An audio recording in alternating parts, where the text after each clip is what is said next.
Hello, my name is Sydney Gainforth, and I am based out of Michigan.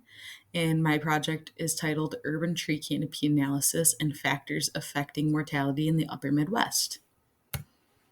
So I'm going to take you all to the Rust Belt region of the United States and focus on the communities there. Rust Belt cities are shrinking in size for a variety of reasons, one of which being the decline of industry in this region.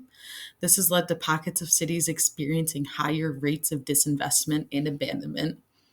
Vacancy is highly correlated with increasing proportions of vulnerable populations within the community and with decreasing amounts of green space. This is an environmental justice issue because trees and other plants are extremely beneficial, especially in urban settings.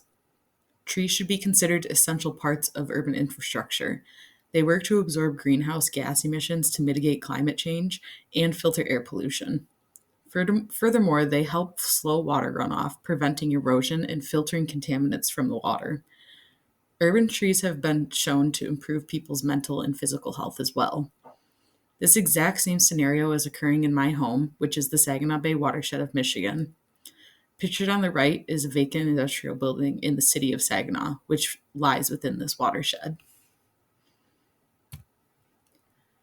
My employer and community sponsor, the Saginaw Basin Land Conservancy, has been doing work to try and rectify the loss of tree canopy in this area for quite a few years now.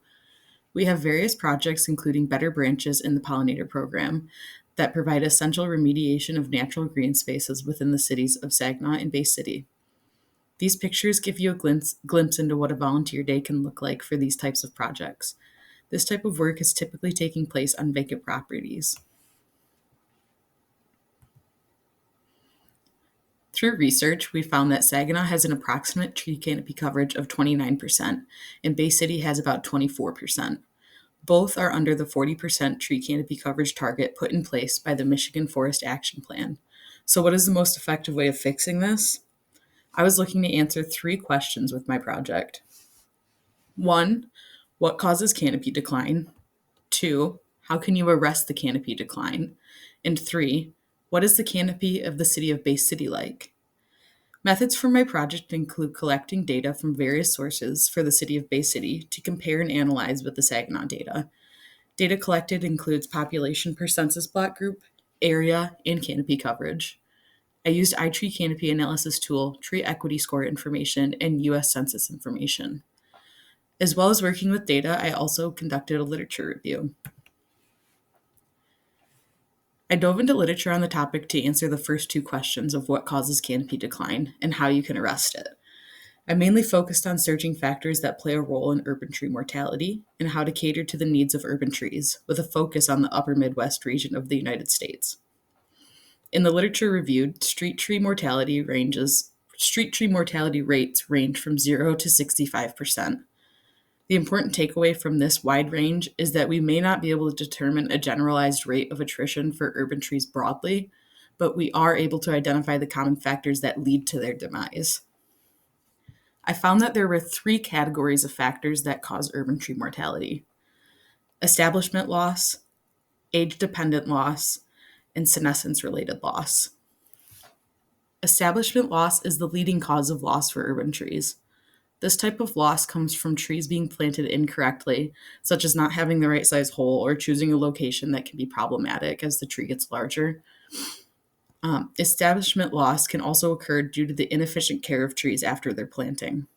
The first 1 to 2 years of a tree's life after being transplanted are the most important. This is the time where the tree works to establish roots and adapt to its new environment. If trees are not looked after properly, they run the risk of never actually establishing roots and therefore dying before making an impact on the area. Age-dependent loss refers to the loss of trees caused by outside factors, such as insect or disease attacks, major accidents, gas leaks, street construction, or even just development in general. Development patterns can also cause highly concentrated sunlight to hit the trees due to reflection from windows and other reflective surfaces on buildings. There can also be a significant amount of disturbance of the soil in highly trafficked areas, resulting in compacted soil, poor pH, high salinity from salting roads in the winter, and an overall degradation of the soil's natural properties. Senescence-related loss refers to the loss that happens due to the aging of trees, which can be escalated or hastened by adverse environmental factors. Choosing the right species of tree for the location can impact this type of mortality. Overall, these factors should be examined under the scope of the geographic region that this work is taking place in, the Upper Midwest. When reviewing recommendations for the region, I found that hardiness zones should be taken into consideration, as well as the fact that climate change is causing a shift in hardiness zones. This can cause a shift in which species should be planted in these regions. As previously mentioned, it's important to pick species of trees that will be resilient to climate change and the extreme conditions of a city. Here's a map displaying the dispersion of canopy percentages throughout the city of Bay City. The block highlighted with blue has the highest canopy coverage in the city of 37.6%. You can see that in the upper eastern corner of the map.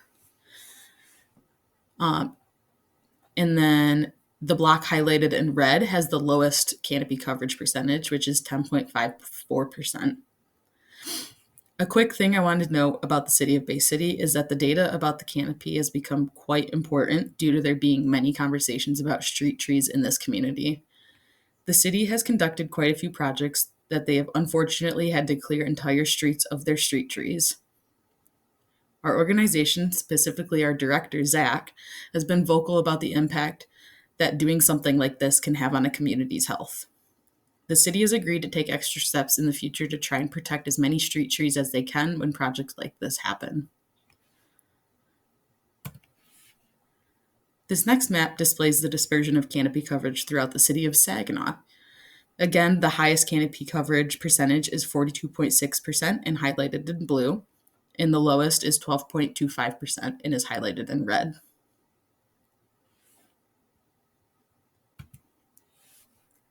When you examine these areas of higher and lower canopy coverage through aerial imagery, you can see that they're quite similar in composition. The areas of lower canopy coverage contain highly developed downtown areas along the river, while areas of higher canopy coverage are away from the river and primarily made up of residential areas. The difference in size of these census block groups should be noted too. Smaller census blocks are more likely to be residential, while larger ones tend to be more heterogeneous in their composition and incorporate more diversity in terms of land use. Areas of lower canopy coverage contain higher levels of development and industrial sites in some cases as well.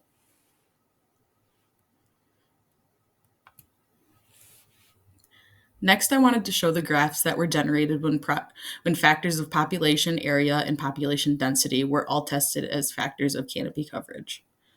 First, the three graphs on the left are for the city of Bay City.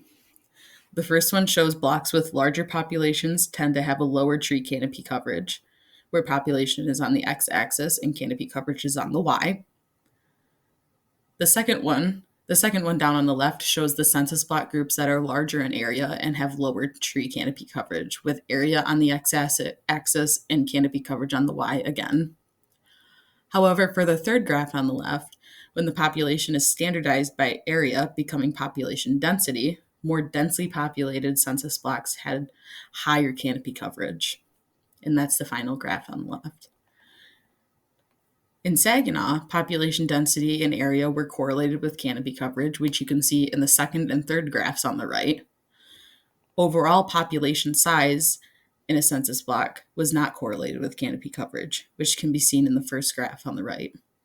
However, larger blocks tended to have lower canopy coverage, and like in Bay City, more densely populated blocks had higher canopy coverage as well. So some conclusions and recommendations that you can take away from this study is that not one city can be a prime example of what a canopy can and should look like, because each city has its own distinct factors that make its canopy coverage state unrepeatable. Man and nature are working against urban trees every day, so the best route recommended to take is to ensure that new trees are surviving in locations that may need their presence the most. In general, large, sparsely populated blocks are likely to have low canopy coverage. An explanation to this could be that census blocks with these characteristics are home to industrial sites in the city. Although planting on these sites will not directly affect as many residents, there could still be benefits in the form of reduced air and noise pollution.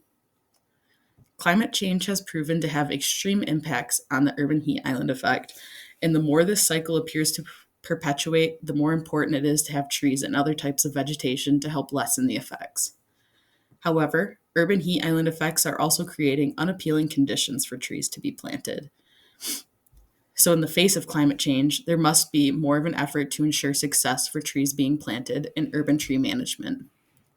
Overall, green spaces are essential parts of urban infrastructure and should be maintained the same way that other parts of urban infrastructure are. Considering the facts of this study, some recommendations can be made in terms of methods of planting, locations for planting based on goals, and trends within the two cities discussed.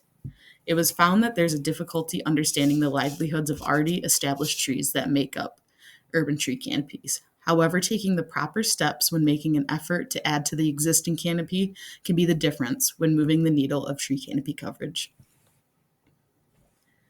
And some acknowledgments I wanted to make. I wanted to thank my employer and community sponsor, the Saginaw Basin Land Conservancy, Western Colorado University, and the Clark School, as well as my mentor, Dr. Susan Washko, and my boss and community sponsor, Zachary Brannigan, and of course, my friends and family that have helped me through my many years of schooling. Thank you.